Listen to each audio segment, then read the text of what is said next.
Cette femme dit qu'elle a mal au cul. Elle soupçonnait d'avoir des hémorroïdes. Mais le docteur l'a examinée pendant une demi-heure. Il a dit qu'il n'y avait pas besoin de traitement. Et lui a conseillé de se séparer de son mari pendant un moment pour guérir. Mais la femme affirme qu'elle est toujours célibataire. Et qu'elle n'a pas eu de petit ami depuis 2 ans. Le docteur était incrédule. Mais la femme ne semblait pas mentir. Et il a fait confiance à son jugement. Le lendemain, la femme est revenue. Cette fois elle a dit qu'elle avait mal au cou. Mais le docteur a jeté un coup d'œil. C'était une tache de naissance. La femme a dit que c'était impossible. Car elle avait cherché sur internet. C'est le premier signe de cancer. Le docteur était sans voix. Comment peut-on faire confiance à internet?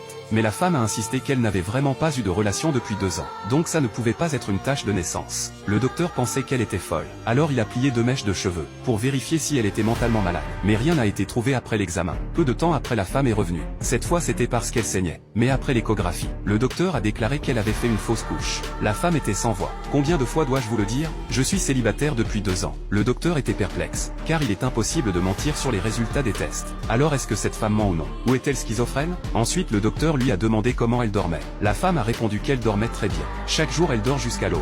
Mais elle se réveille en se sentant faible et épuisée. Et son ex-mari n'arrête pas de l'appeler pour lui demander de se remarier. Après avoir écouté ses paroles, le docteur semblait avoir une réponse. Il a laissé la femme dormir au laboratoire la nuit. Le lendemain, le docteur a remarqué que ses ondes cérébrales devenaient très actives tôt le matin. C'est un signe évident de somnambulisme. La vérité a finalement éclaté. Il s'avère qu'à chaque fois que la femme est somnambule, elle allait chez son ex-mari. Pas étonnant qu'elle se réveille si fatiguée. Le docteur a conseillé à la femme d'accepter de se remarier. Car ce qui s'est passé dans le rêve est réel. Cette patiente est trop bizarre. Et le problème de la femme vient d'être résolu. Un autre patient étrange est arrivé à l'hôpital.